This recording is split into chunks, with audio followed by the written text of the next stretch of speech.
உலகெங்கும் நிறைந்திருக்கும் தமிழ் நேயர்கள் அனைவருக்கும் வணக்கம்.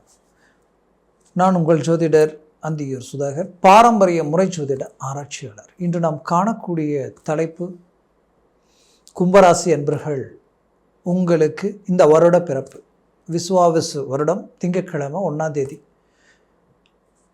சித்திரை மாதம், அதாவது 2025 ஏப்ரல் மாதம் 14ஆம் தேதி இந்த வருடம் பிறக்குது. இந்த வருடம் முழுவதும் உங்களுக்கு கிரகங்களுடைய அமைவுகள் எப்படி இருக்குன்றதை நம்ம தெளிவாக விவரமாக பார்க்கலாம். கும்பராசி அன்பர்களுக்கு சொல்லணுமா, 5 வருஷமாக 7.5 சனியில் நீங்கள் பட்டப்பாடு கொஞ்சமல்ல நஞ்சமல்ல. இந்த நிமிஷம் கூட வலி வேதனைகளை சுமந்து நிற்கக்கூடிய நிலைமைக்கு ஆளாயிட்டீங்க. உங்களை மாதிரி இருந்தவங்களும் இல்லை, இன்றைக்கி உங்களை மாதிரி இருக்கிறவங்களும் இல்லைன்ற அளவுக்கு மன உளைச்சலுக்கு ஆளாயிட்டீங்க. இன்றைக்கி எடுத்த ஒவ்வொரு ப்ராஜெக்டும் ஹார்ட் ஒர்க்கும், ரிஸ்க் எடுத்தீங்க, கஷ்டப்பட்டீங்க, எவ்வளவோ பாடுபட்டீங்க. பட்ட பாடுக்குண்டான பலன் அடைய முடியல. 99% சக்ஸஸ்ஃபுல். கடைசி 1% அது ட்ராப் ஆகுது. 1% ட்ராப் ஆகக்கூடிய விஷயம் மீதி 99 போல்டாக்கிடுது. அதனால் உங்களுடைய வாழ்க்கையில் நீங்கள் கொஞ்சம் காலகட்டமாகவே உங்களுக்குள்ள இனம் புரியாத மன அழுத்தங்கள், இந்த மன அழுத்தங்களால் என்ன ஆயிடுச்சுன்னா, எதுலையாவது நம்ம இறங்கி ஒரு விஷயத்தை செய்தாலும் அந்த விஷயங்கள் நமக்கு முழுமையாக கை கொடுக்குமா, இது நடக்குமா அப்படின்ற நம்பிக்கையை இழக்கக்கூடிய அளவுக்கு பாதிப்புகளை சந்திச்சிட்டிங்க. இதில் யாரை நம்பி சில விஷயங்களை ஒப்படைச்சி இவங்க தான் நமக்கு எல்லாம் நினச்சிங்களோ அவங்களே உங்களுக்கு நிறைய பாதிப்புகளை செய்யக்கூடிய நிலைமை, உங்களுக்கு வேண்டியவங்க உங்களை விட்டு விலகி போகக்கூடிய ஒரு சூழல். இவ்வளோதான வாழ்க்கை, இவ்வளோதானா நம்மளுடைய நல்ல மனசுக்கு கிடைச்ச ஒரு கிஃப்ட், இவ்வளோதானன்ற அளவுக்கு எல்லாமே உங்களை நீங்கள் ஆறுதல் படுத்திக்கிட்டு இன்றைக்கும் வைராகியத்துக்கு கட்டுப்பட்டு வாழ்ந்து சாதிக்கணும்னு நினச்சி உங்களுடைய இலக்கை நோக்கி பயணம் பண்ணிக்கிட்டு இருக்கிறீங்க. நீங்கள் எதிர்பார்த்த அந்த வாய்ப்பு, அந்த வளர்ச்சிக்குரிய நேரமும் இப்போ உங்களுக்கு கிடைச்சிருக்கு இந்த வருடம். ஏன் இதை இவ்வளோ ஸ்ட்ராங்காக நான் சொல்கிறேன்னா, உங்களுக்கு ஒரு புறம் ஜென்மச்சனி ஆல்ரெடி பயிற்சி ஆயாச்சு, அவர் 2ஆம் பாவத்தில் நிற்கிறார்.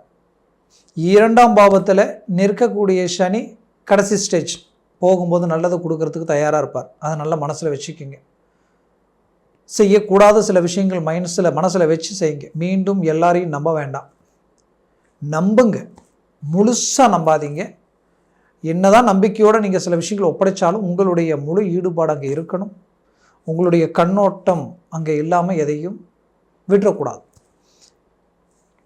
அடுத்தது, உங்களுடைய லக்னத்திற்கு, உங்களுடைய ராசியினுடைய லக்னத்திற்கு சனி சுபராக இருந்தால் கண்டிப்பாக சொல்கிறேன், கும்பராசி அன்பர்கள் சிலர் அவங்க வாழ்க்கையில் இந்த ராசியில் கண்டிப்பாக சொல்கிற கடந்த 5 வருஷத்துலேயே அவங்க டாப் லெவலில் இருந்திருப்பாங்க. இந்த மாதிரி நிறைய விஷயங்கள் இருக்குது, நான் எல்லாருக்கும் சொல்லலை.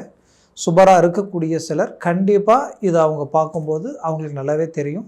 பெரிய லெவலில் சக்ஸஸ்ஃபுல், வீடு பூமி சார்ந்த விஷயங்களில் நல்ல மேன்மைகள் அடையக்கூடிய வாய்ப்புகள் அவங்களுக்கு கிடைச்சிருக்கும். அப்போது ஒரு சில விஷயங்கள் ஜாதகத்தை பொறுத்து சில விஷயங்கள் மாறும். அதனால் அவர் சுபராக இருந்துட்டு அவங்க உங்களுக்கு எடுக்க மாட்டார், அவர் கொடுக்க ஆரம்பிச்சிடுவார். அடுத்தது 2ஆம் சுத்து 7.5 சனியாக இருக்கணும். சுபராக இருந்து 2ஆம் சுத்து 7.5 சனியாக இருந்துட்டால் போதும், உங்களுக்கு நிகர் யாருமே இல்லை.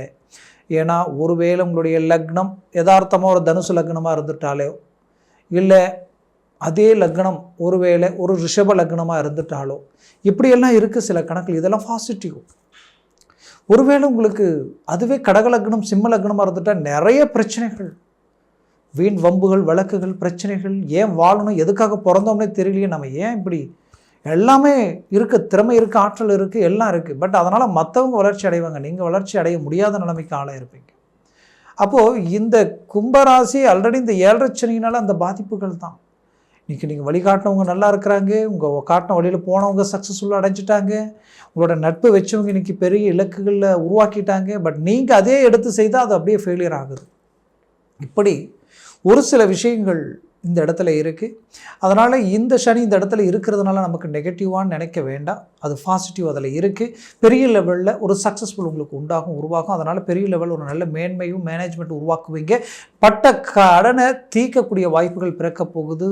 இது ஏன் உங்களை ஸ்ட்ராங்காக சொல்கிறேன்னா, குரு பயிற்சி ஒரு பக்கம், இந்த வருடம் பிறந்து கரெக்டாக 30 நாள்லேயே மே மாதம் 15ஆம் தேதியே குரு பயிற்சி ஆகிடும். குரு பகவான் பார்த்தீங்கன்னா உங்களுக்கு எங்கே இருக்கிறாரு? பஞ்சமஸ்தானத்தில் வந்து நிற்கிறார். அவர் பார்வை எங்கெங்கே விழுது? உங்கள் லாபஸ்தானத்தில் விழுது. உங்கள் ராசியை பார்க்குறாரு. அடுத்தது உங்களுடைய கரெக்டாக பார்த்தீங்கன்னா உங்களுடைய 9 பாக்கிய சம்மந்தப்பட்ட இடத்த பார்க்குறாரு. எவ்வளோ பெரிய அருமையான அமைப்பு! ஏன்னா குரு பார்வை கோடி நன்மைகள் அளிக்கும்னு சொல்லுவாங்க. அவர் பார்க்கக்கூடிய இடத்தை பொறுத்து இன்னும் அதனுடைய பலன்கள் மாறுபடும். அவர் 9, 11 லாபஸ்தானம், பாக்ய ஸ்தானம் உங்களுடைய ராசியை பார்க்குறாரு. அப்போது கண்டிப்பாக எத்தனை நாள் உங்களால் முடிக்க முடியாத பல விஷயங்களை முடிச்சு காட்டுவீங்க. சக்ஸஸ்ஃபுல் உண்டாக்கிடுவீங்க. டாப் லெவலில் உங்களுடைய வளர்ச்சி இருக்கும். மற்றவங்க உங்களை கண்டு வியப்படைகிற அளவுக்கு உங்களுடைய ஒவ்வொரு மேனேஜ்மெண்ட்டும் இருக்கும். இதில் ரொம்ப நாள் தீராத பிரச்சனைகளும் மனசில் இருந்த பாரமும் தீரக்கூடிய ஒரு காலமாக இது இருக்க போகுது. குறிப்பாக 5ன்றது பிள்ளைகள் சம்மந்தப்பட்ட இடம் இல்லையா? புத்திர பாக்கியம், அந்த பிள்ளைகளுடைய வாழ்க்கையில் இருக்கக்கூடிய பாதிப்புகள் நீங்கிடும். அவங்களுடைய கல்வி ஆற்றல் பெருகும். அதுலேயும் ஆரோக்கியத்தில் இருக்கக்கூடிய சிக்கல்கள் பரிபூர்ணமாக தீந்துடும். நல்ல ஒரு ரிசல்ட் கிடைச்சிடும். அவங்கக்கிட்ட நல்ல ஒரு கிளாரிட்டியை நீங்கள் சந்திப்பீங்க. அதுலேயும் அவர்கள் திருமண வயதில் இருக்கிறவங்களுக்கு திருமண முயற்சி எடுத்து தடைப்பட்டு போச்சுன்னு நினச்சிங்கன்னா கண்டிப்பாக இப்போ அது உங்களுக்கு கிளிக் ஆகிடும். அந்த வருஷத்தில் அருமையான இடத்துல அமையும். ஏன் இப்போ அந்த இடத்திற்கு பாக்கிய சம்மந்தப்பட்ட இடத்த குரு பார்க்குறாரு இல்லையா? அப்போ 5ஆம் வீட்டிற்கு பாக்கிய சம்மந்தப்பட்ட இடம் 5ஆம் வீடு இல்லையா? அங்கிருந்து 5ஆம் வீடு அது. அப்போ அங்கேயும் குரு பார்வை விழுது. அப்போது திருமணமும் நடந்து புத்திரபாகியம் கிடைக்கிறதுக்கு உண்டான வாய்ப்பு இந்த வருடத்திலேயே இருக்குது. அதனால் முயற்சிகளை பலப்படுத்துங்க. பூர்வீக சொத்துக்களில் இருக்கக்கூடிய பிரச்சனைகள் தீர்ந்துடும். குலதெய்வ வழிபாடுகள் கை கொடுக்கும். அதுலேயும் பூர்வீக சம்மந்தப்பட்ட பிரச்சனைகள் இருந்தாலும் நீங்கிறதுக்கு உண்டான வாய்ப்புகளும் உங்களுக்கு பிறக்கும். இதில் குறிப்பாக சொல்லணும்னா, அந்த குரு பார்வை ராசியை பார்க்குறதுனால பிள்ளைகளுக்கு உங்களுக்கு இருக்கக்கூடிய அண்டர்ஸ்டாண்டிங் நல்லாயிருக்கும். ஒருவேளை அவங்க உங்களை தாண்டி ஏதாவது ஒரு முடிவுகள் எடுத்து அந்த முடிவுகளால் அவங்க மீண்டு வர முடியாத ஒரு சூழலுக்கு ஆளாக இருந்தால் கண்டிப்பாக உங்கள் முயற்சியாலையும் இந்த கிரக பெயர்ச்சியாலையும் மீண்டும் நீங்கள் நினைக்கிற மாதிரியான ஒரு இலக்கு அடையிறதுக்கு உண்டான வழிகள் பிறக்கும். கும்பராசிக்கு ஒரு பிரச்சனை என்னென்னா, உங்களை மாதிரி நல்லவங்க யாருமே இல்லை. எல்லாத்துக்கும் வளைஞ்சு கொடுப்பீங்க. எந்த அளவுக்கு வளைஞ்சு கொடுக்க முடியுமோ கொடுப்பீங்க. கணக்கு போட மாட்டீங்க. பெருந்தன்மையாக நடந்துக்குவீங்க. உங்கள் நட்பு கிடைச்சவங்க கொடுத்து வச்சவங்கன்னு சொல்லலாம். அந்த அளவுக்கு நற்குணம் படைச்சவங்க. ஆனால் உங்கள் வாழ்க்கையில் எது எடுத்தாலும் லேட்டாகவே அமையுது.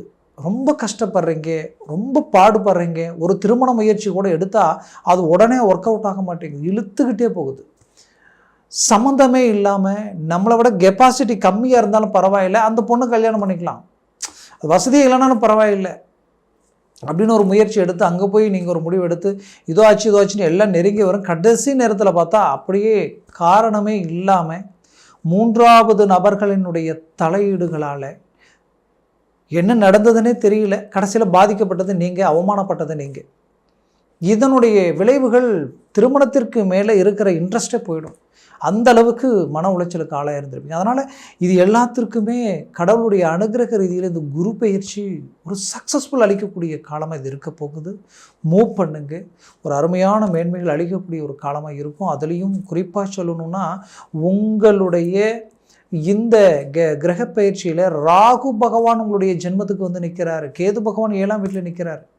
அப்போது நீங்கள் எந்த விஷயத்தில் கேர்ஃபுல்லாக இருக்கணும்னா, ஒரு முடிவு எடுக்கும்போது கொஞ்சம் யோசித்து சிந்தித்து செயல்பட்டு எடுக்கணும். ஆதாரப்பூர்வம் இல்லாத சில விஷயங்களில் அவசரப்பட்டு இறங்கிட வேண்டாம். திடீர்னு சில ஐடியாஸ் வரும், டக்குன்னு அதற்கு ஒரு முடிவு எடுக்கிற மாதிரி அந்த மாதிரிலாம் இருக்க வேண்டாம்.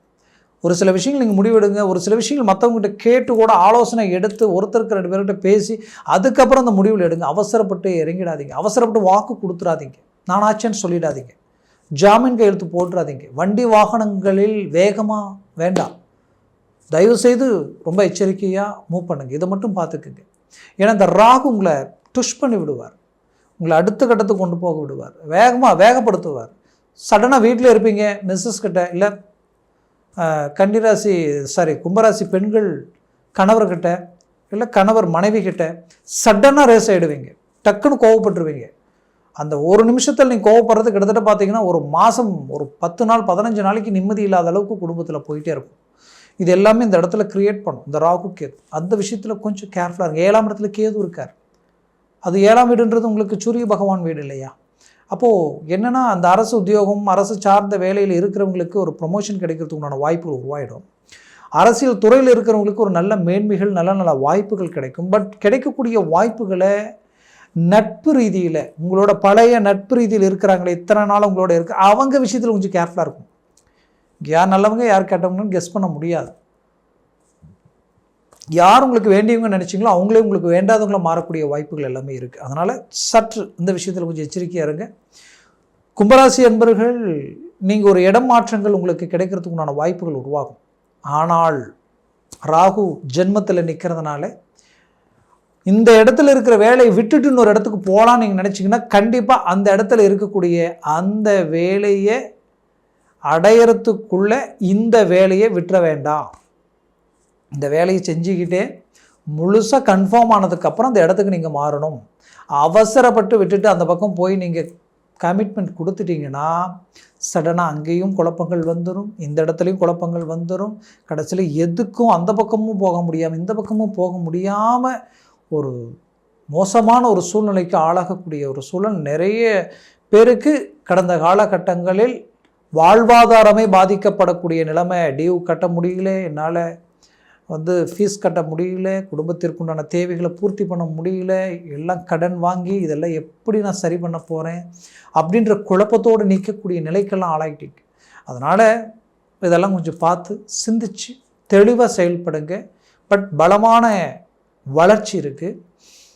வளர்ச்சிக்குரிய பாதையில் போகும் பொழுது கொஞ்சம் கவனமாக போனால் போதும், வேறெல்லாம் ஒன்றும் வேண்டியதில்லை. அதே நேரத்தில் ஆரோக்கிய ரீதியில் கடந்த காலகட்டங்களில் தூக்கம் இல்லை, பல யோசனைகள், பல சிந்தனைகள், இதனுடைய விளைவுகளால் உங்களுடைய நரம்பு ஜவ்வு சம்மந்தப்பட்ட பிரச்சனைகள் எல்லாம் பாதிக்கப்படக்கூடிய நிலைமைக்கு ஆளாயிட்டீங்க. சிலருக்கு கழுத்து பேக் பெயின், ஷோல்டர் பெயின், இந்த பெயின் அப்படியே முதுகெலும்பு, சிலருக்கு இடுப்பு, கிட்டத்தட்ட குதிகால் வரைக்குமே சிலருக்கு பாதிப்புகள் கொடுத்துருக்கும். இது எல்லாமே ஆட்டோமேட்டிக்காகவே உங்களுக்கு நீங்கள் எடுக்கிற ட்ரீட்மெண்ட்டில் ஒரு கிளாரிட்டி கிடைச்சி உங்களுடைய வேலையை செய்ய முடியாத அளவுக்கு தொந்தரவாக இருந்த சிக்கல்கள் எல்லாம் நீங்கள் போகுது, வளர்ச்சி அடைய போகிறீங்க. நான் முதலையே சொன்னேன், உங்கள் ஜனன ஜாதகம் முக்கியம். அந்த ஜாதகத்தில் இருக்கக்கூடிய சில விஷயங்கள் அவசியம். அந்த லக்னத்தை பொறுத்து பல விஷயங்கள் மாறும் நான் சொன்னேன். அதனால் உங்கள் ஜனன ஜாதகத்தை பாருங்கள், பார்த்து ஒரு முடிவு எடுங்க. பார்க்கணும்னு நினச்சிங்கன்னா கீழே இருக்கக்கூடிய கான்டாக்ட் நம்பருக்கு கால் பண்ணி முன்பதிவு செய்து வாட்ஸ்அப் மூலமாக உங்கள் ஜாதகத்தை அனுப்பி தெளிவாக விவரமாக கேட்டு தெரிஞ்சு அதை சார்ந்த முயற்சிகள் எடுங்க. சக்ஸஸ்ஃபுல் நிச்சயமாக இருக்கும். அதே போல் உங்களுடைய வாழ்க்கை வளமாக அமைந்திட எமது மனமார்ந்த வாழ்த்துக்கள். நன்றி, வணக்கம். மீண்டும் சந்திக்கலாம்.